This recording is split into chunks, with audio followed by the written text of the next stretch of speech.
From WBAL TV 11, this is breaking news.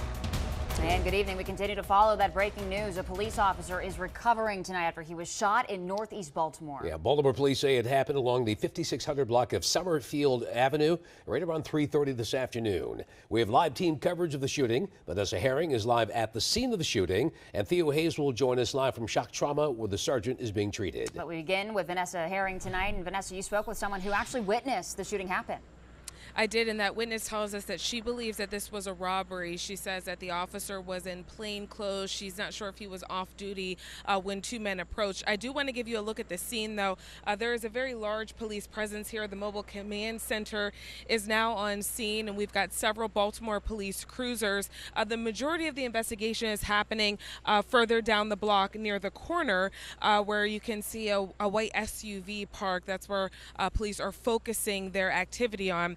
Back to that witness, she says that she saw a man be approached by two other men, and there was some sort of a struggle. She believes that those two men were trying to rob the police officer.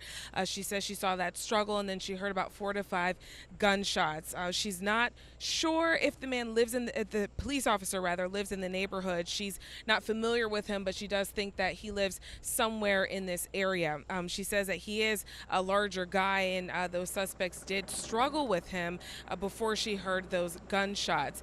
So we do know that the police officer has been taken to shock trauma, and officers are still here investigating. We've seen them talking to people who live in the neighborhood, asking people if they have any surveillance video from their homes as they begin this investigation. We have not heard any information on suspect descriptions or if there's a vehicle that police are looking for at this point. So again, a witness tells us that she did see that officer, and she believes it was an attempted robbery, struggling with two men, and then she heard about 4 to 5 gunshots.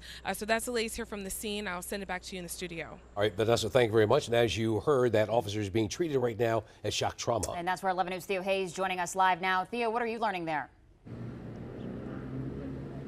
Well, first of all, Ashley, it's been about 2 hours since that officer arrived here at shock trauma. It was 3:50 when we witnessed 2 ambulances arrive here. Both ambulances were escorted by police. The first one, we don't know who was in that ambulance, but the second ambulance is the ambulance that the officer was inside of when he came out. He was alert. He was sitting up, and we hope that that means good news. Although it is protocol that all officers are taken to shock trauma because of the high level of care given here regardless of their injuries. And so right now we are awaiting a news presser to find out a number of things. Of course, the very first and foremost is his condition. How is he doing this afternoon? We want to know who he is, although we might not learn that until later. In these situations, often you don't find out who the officer is until later. And then also we want to know the circumstances of this shooting. We'd also like to know who was in that first ambulance, and so I do plan to ask police that question. This presser will likely have hospital staff, doctors.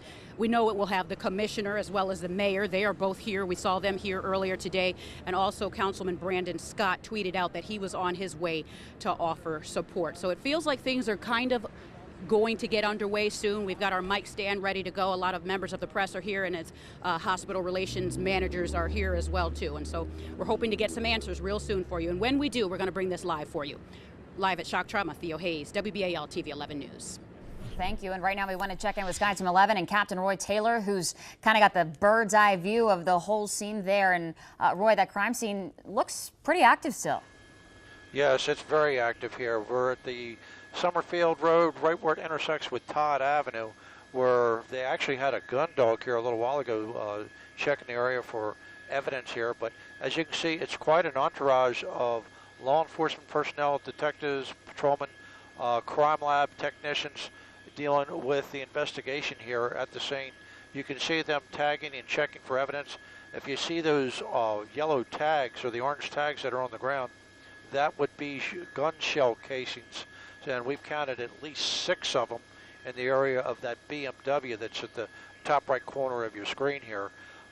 Expect this to be going on for quite some time tonight because they don't want to leave anything by chance in dealing with the investigation of this. And if anyone has any video from their homes, from surveillance cameras or security cameras, city police would be definitely interested in that and trying to get a hold of these 2 individuals that committed this crime here on Summerfield. As we get more, we'll update you. Reporting live in Sky Team 11, I'm Captain Roy Taylor. All right, Captain Roy, thank you very much. These two guys awfully bold. Oh, goodness. Broad daylight.